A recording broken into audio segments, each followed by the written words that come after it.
என்னுடைய தனிப்பட்ட அனுபவத்துல கோவில்களை வந்து பெரும் அளவுல ஒரு 2 வகையா வந்து பிரிக்க தோணுதுங்க. அதாவது ஒண்ணு வந்து ரொம்பவே புராதனம் மிக்க இதிகாசங்களோட வரலாற்று சிறப்புகள் இருக்கிற தொன்மையான கோயில்கள் ஒரு பக்கமும், இன்னொரு பக்கம் பார்த்தா புதிதா கட்டப்பட்ட அதுல ஏதாவது ஒரு ஆச்சரியம் அளிக்கிற விஷயத்தோட இருக்கிற கோயிலுங்க.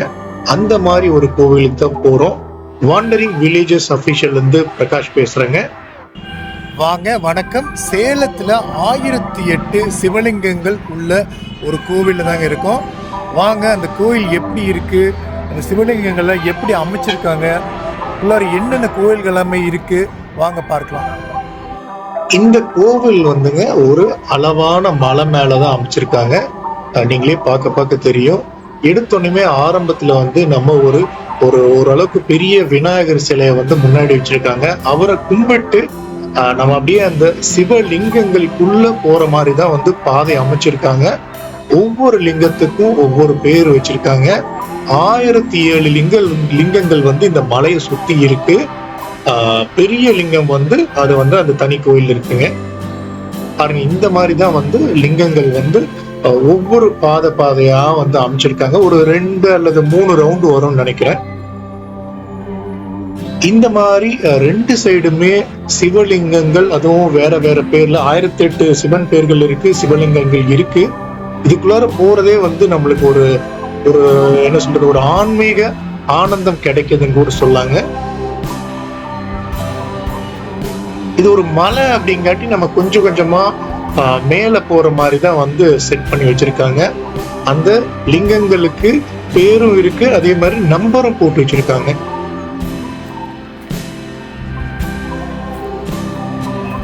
இந்த கோவில் கரெக்டா எங்க இருக்கு அப்படின்னு பாத்தீங்கன்னா, நம்ம சேலம் சங்ககிரி வழியா நம்ம போகும்போது அந்த விநாயகா மிஷன் ஒரு இன்ஸ்டிடியூஷன் இருக்குங்க, அதுக்கு பக்கத்துலதான் இருக்கு. இது வந்து ஒரு 2010 வந்து கட்டின கோயிலுங்க. இங்க வந்து மொத்தமா ஒரு 5 கோயில்கள் இருக்கு. பட் அதை தவிரமே நிறைய சின்னதா கோயில்களும் சாமிகளும் இருக்காங்க. பட் முக்கியமா ஒரு 5 கோயில்கள் இருக்கு. இப்ப நம்ம ஓரளவுக்கு அந்த சிவலிங்கங்கள் எல்லாம் கடந்துட்டேங்க. எடுத்தோனையுமே நம்ம பார்க்கக்கூடிய கோயில் வந்துங்க அக்ஷய ஐஸ்வர்ய லக்ஷ்மி பெருமாள் கோயிலுங்க. ரொம்ப அழகா கட்டி வச்சிருக்காங்க, நீங்களே பாருங்க.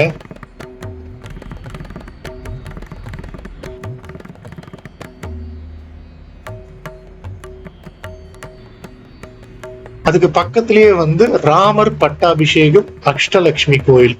சோ இந்த 2 கோயிலுமே வந்து பக்கமா இருக்குங்க. மேலேயே வண்டிகள் எல்லாம் அலோவ் பண்றாங்க. சோ நீங்க நடக்கணும்ட்டு அவசியம் கிடையாது. நீங்க அப்படியே மேல கூட வண்டிகள் எடுத்துட்டு வந்துட்டு, அதான் நீங்க சொந்தமா வர்றீங்க அப்படின்னா மேல எடுத்துட்டு வந்துட்டு நீங்க அங்கங்க அந்த கோயில்களை நிறுத்தி நீங்க சாமி கும்பிட்டு அடுத்தடுத்து கோயிலுக்கு போயிடலாம். ஏன்னா இங்க வந்து மொத்தமா 5 முக்கியமான கோயில்கள் இருக்குன்னு சொன்னேன் இல்லையா. சோ எல்லாராலையும், அதாவது பெரியவங்கனாலன்னா கொஞ்சம் நடக்கிறது வந்து கஷ்டம். நான் வந்து ஒரு சாயந்தர வேலையில தாங்க போயிருந்தேன். ஸோ சாயந்தர வேலையில அந்த சூரிய அஸ்தமனம் ஆகும்போது ரொம்பவே நல்ல ஒரு தோற்றத்தை கொடுக்குன்னு தான் சொல்லணும். இப்போ ராமர் பட்டாபிஷேகம் ஸ்ரீ அஷ்டலட்சுமி கோயில் முன்னாடிதான் இருக்கும். ரொம்ப பரவசமா இருக்கு. இது ஒரு மாதிரி புது கோயில் அப்படிங்காட்டி ஒரு 15 வருஷம் கூட ஆகல. அதனால கூட ஒரு மாதிரி ஓரளவுக்கு புதுசாதான் இருக்கு. சோ நம்ம இந்த 2 கோயில்களும் பார்த்துட்டு நம்ம அப்படியே அடுத்ததா வந்து நகர்ந்து போறோங்க. அடுத்ததா பார்க்கக்கூடிய கோயில் வந்து ஸ்ரீ வீர ஆஞ்சநேயர் சன்னதிங்க. ஓரளவுக்கு நல்ல ஒரு பெரிய சைஸ் ஆஞ்சநேயர் வந்து இருக்காரு.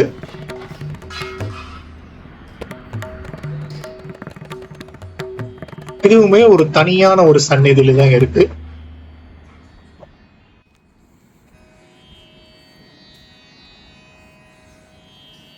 சோ நம்ம ஆஞ்சநேயரை சாமி கும்பிட்டுங்க. அடுத்ததா இந்த கோவில் இருக்கிற அந்த பெரிய சிவலிங்கம் இருக்கிற அந்த பாதைக்கு தாங்க போறோம். அந்த கோவிலுக்கு முன்னாடிதான் இருக்கும். ஒரு பெரிய கொடிமரம் இருக்கு பாருங்க, பிரகாசமா இருக்கு. அது அங்கிருந்தே நம்ம பார்க்கும்போது நம்ம அந்த பெரிய சிவலிங்கத்தை வந்து பார்க்க முடியுதுங்க. பொதுவா வந்து இந்த கோவில்கள்ல சாமிகளை வந்து நம்ம வெளியில இருந்து பார்த்தா தெரியாத மாதிரிதான் ஏதாவது வச்சு மறைச்சிருப்பாங்க. பட் இங்க வந்து நம்மளுக்கு நல்லாவே தெரியுதுங்க. இந்த சிவலிங்கம் வந்து 22 அடி உயரம் அப்படிங்கிற மாதிரி சொல்றாங்க. அதே மாதிரி இந்த கோயிலுக்கு முன்னாடி வந்து ஒரு பெரிய ராஜகோபுரம் ஒரு சில வருஷங்களா வந்து அதை பண்ணிட்டு இருக்காங்க. இந்த கோவிலை சுத்தியுமே பாத்தீங்கன்னா அங்கங்க அப்படியே நந்தி, சிவலிங்கங்கள் அப்படின்னு நிறைய உங்களுக்கு வச்சிருக்காங்க. கோயில்களை சுத்தி ஒரு பார்டர் மாதிரி தான் இந்த சிவலிங்கங்களோட அமைப்பு வந்து இருக்குங்க.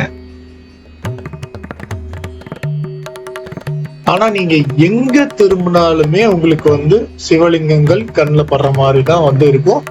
சிவலிங்க காட்டுக்குள்ளார போறது அப்படிங்கிற மாதிரி கூட சொல்லாங்க. சிவலிங்கம் ஆன்மீக காடு அப்படின்னு கூட சொல்லலாம். இந்த சின்ன மலைக்கு பின்னாடி பாத்தீங்கன்னா அங்கங்க அப்படியே மலை தொடர்கள் கூட இருக்கும்.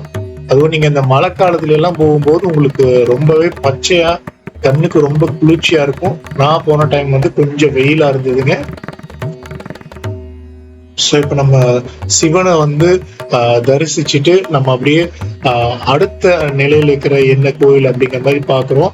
சிவன் கோயிலே வந்து ஒரு பெரிய காம்ப்ளெக்ஸ்ல தான் இருக்குன்னு சொல்றாங்க. இந்த பிரம்மாண்டமான அருணாச்சலேஸ்வரரை பார்த்துட்டு வரும்போது இந்த இடத்துல அறுபடை முருகருக்கான சின்ன சின்ன சன்னதிகளும் அதை தொடர்ந்து நாகருக்கான ஒரு சன்னதியுமே இருக்குங்க. அதுலயே ஒரு லிங்கம் கூட இருக்கு. அடுத்ததா இங்க வந்து ஒரு விநாயகர் சிலை இருக்குங்க. ஓம் சக்தி விநாயகர் அப்படின்னு போட்டிருக்கு. ஸோ நம்ம விநாயகரும் பார்த்துட்டு நம்ம வந்து இப்போ ராஜராஜேஸ்வரி அம்மன் கோயிலுக்கு தாங்க போறோம். அந்த கோயிலுக்கு போறதுக்கு வந்து கொஞ்சம் தூரம் நம்ம நடக்க வேண்டியதா இருக்கும். நம்ம மேல இருந்து பார்க்கும்போது கீழே இருக்கிற அந்த ஒவ்வொரு லிங்கங்கள் இருக்கிற அந்த சின்ன சின்ன சன்னதிகளை எப்படி இருக்குன்னு பாருங்களேன். ஸோ நம்ம இப்ப ராஜராஜேஸ்வரி அம்மன் கோயில் கிட்ட வந்தாச்சுங்க.